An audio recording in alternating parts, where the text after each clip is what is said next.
Our homeland is important to our Klamath people. It sustained us forever. The land that our leaders reserved for ourselves were to be sustainable. That's an interesting word, sustainable. We realized that everything that was placed there, our people believe Creator placed there for us to use and to use wisely. And we had many things that guided us, teachings that our young people were taught over the years. And those same values and morals have survived even the reservation period and termination. Use the resources, use them wisely. I mean, we used to collect duck and goose eggs on the marshes. We're the people of Tule and Stone is what we've been referred to. So the lakes and the marshes and the wildlife and the fisheries, they've always been important to us. But when we collected those eggs, we wouldn't take all the eggs out of the nest. We'd leave several. And that's just, we realized that we needed to, what we did, we needed to take only what we needed and use everything that we take or took. Those are our values.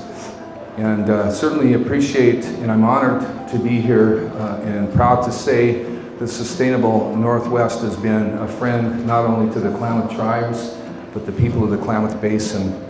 I became familiar with them, more familiar with Sustainable Northwest after I became vice chairman in 2010. Though I did meet some of the folks earlier in my career. I worked in the Natural Resource Department for 25 years before coming on as vice chairman.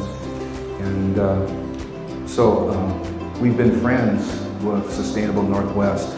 It was interesting, I had to call my co-worker and partner, my peer, Jeff Mitchell, who has had a long-standing relationship with Sustainable Northwest, to get a little bit of history on how Sustainable Northwest became involved in the Klamath Basin.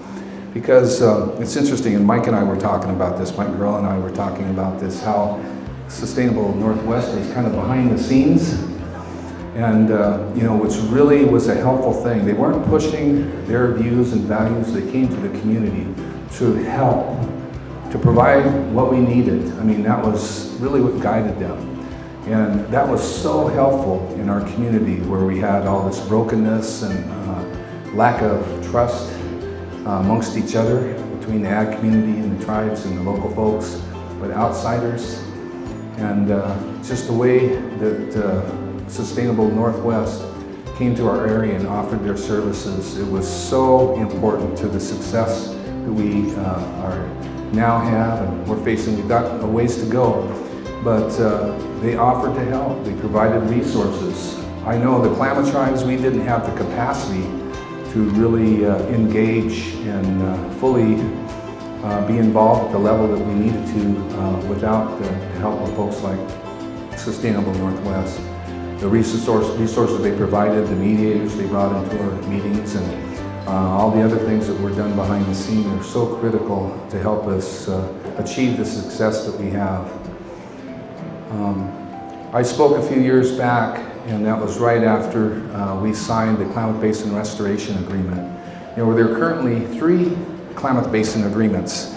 The Klamath Hydroelectric Settlement Agreement that deals with removing the 4 lower dams on the Klamath River, the dams that were put in without fish ladders that have really blocked our cheetahs, salmon from coming up into the upper part of the basin. Those ladders were promised when those dams were put in, and they weren't. And there was a loss of 100 years of that fishery to our people. Still important to our people today. The lady that gave me my Klamath name, she was a little girl and remembered when the salmon used to come up into our area. She was telling me the stories. Her name was Clarice Lotches. She was also the elder that encouraged us to reinstitute or return a Chwam ceremony. For those that don't know, Chwam is the Lost River sucker. That's another important fish of ours that lives at Klamath Lake and on the endangered species list. And she gave me that name, Ditchy Gyunk. And the name Ditchy Gyunk means, she just told me it means lives good. And the way it translates in our dictionary, our Klamath dictionary, is having done good things. So I was so honored to receive that name, and I always teased her that she must have forgot about my youth. And, but I was blessed to get that name. So she talked about the salmon being there, and it's in our legends and our stories and our culture. All these things have guided us. Our interest has been to restore and our Klamath Basin. And of course, the battles over water. Despite the fact that we lost our reservation during termination, we've had treaty rights, hunting, fishing, gathering rights that have survived the ages, and we have water rights associated with those treaty rights. Water to be kept in streams, in the lakes, and the creeks, the springs, seeps, marshes to provide for our treaty resources. Obviously in direct conflict with consumptive uses for agriculture. We've really gone through a tough time over the years. After the 2001 water shutoff, that certainly stirred up a lot of animosity, a lot of racism. We really suffered through that as a community, and we came through that. And there was a time when the Klamath tribal folks and the agricultural community, we really didn't speak to each other much. The communication we did was through our attorneys across the table from us. And it was with the help of James Honey and others from Sustainable Northwest that have helped us come together and help facilitate good, productive meetings. And we wouldn't be here to this wonderful place where we have these 3 agreements now in place that provide for sustainable agriculture.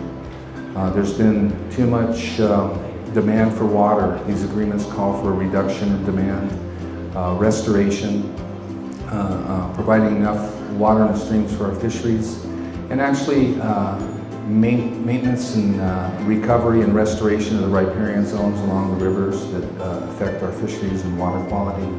So we're in a wonderful place, and we're thankful to Senator Wyden for taking this on and introducing legislation, Senate Bill 2379, otherwise known as the Klamath Basin Water Recovery and Economic Restoration Act of 2014, legislation for the Klamath Hydroelectric Settlement Agreement, the Klamath Basin Restoration Agreement, which assures more reliable deliveries of water to the Klamath Project, and Upper Klamath Basin Comprehensive Agreement, which provides balanced water use and reduction in demand and restoration in the tributaries to Klamath Lake. So thank you folks at Sustainable Northwest. We have much to do into the future. There's opportunity. The Klamath Tribes are positioning ourselves in a significant role for forest management. We're going to reacquire 90,000 acres of our former homeland, the Mazama Forest. And thank you. And many opportunities for partnering together for sustainable forest management, all addressing the need to restore the structure and function of our forests that are so out of whack. We've got, some of my favorite hunting areas have burnt over. It's just been devastating. We need to manage our forest, and with that comes economic opportunity for the Klamath Basin.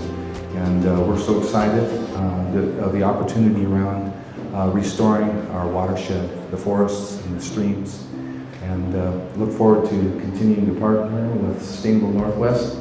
And thanks so much for all that you have done to be a part of the solution in the Klamath Basin.